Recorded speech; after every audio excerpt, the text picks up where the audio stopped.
Hai semua, apa khabar? Bertemu kembali.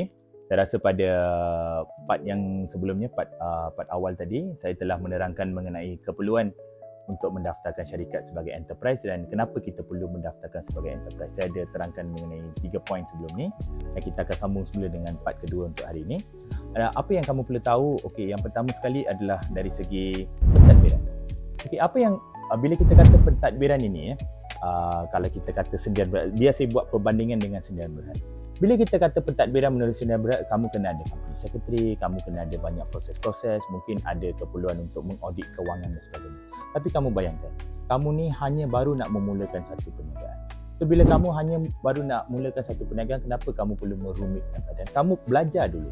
Kita belajar, setiap satu perniagaan ni kamu kena belajar daripada kesilapan satu-satu. Bila kamu dah confident, baru kita boleh berubah struktur kepada sendirian berhad dan sebagainya. Tapi buat masa kini, kita mulakan dengan enterprise kerana struktur pentadbiran itu sendiri adalah sangat mudah kerana milikkan penuh. Kamu adalah bos, keputusan adalah kamu dan keperluan dari segi officialnya adalah lebih rendah. Poin kita yang kedua untuk hari ini adalah dari segi finance ataupun dari segi kewangan. Bila kita kata enterprise ni, biar saya buat dia secara lebih ringkas macam ni. Katakan sekarang ni kita buat perniagaan, mungkin kita jual makanan. Bila kita jual makanan, kira-kira kamu ni adalah senang. Kamu tahu berapa keuntungan kamu dan berapa perbelanjaan kamu. Dan bila kamu tahu berapa keuntungan, berapa perbelanjaan, apa yang kamu kena buat?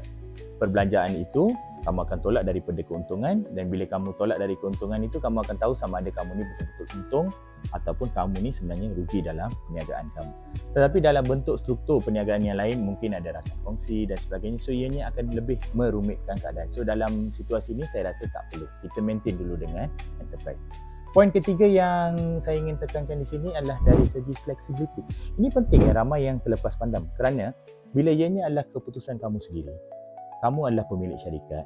Hala tuju syarikat itu boleh ditentukan oleh kamu sepenuhnya. So kalau hari ini kamu tak nak run bisnes kamu ke, atau kamu tak nak menjalankan perniagaan ke, atau kamu nak cuti seminggu ke, semua itu adalah di atas tangan kamu sendiri. So untuk hari ini, sekian saja. Kita dah tentu mengenai 3 poin. Kita sambung semula dengan part ketiga, part terakhir.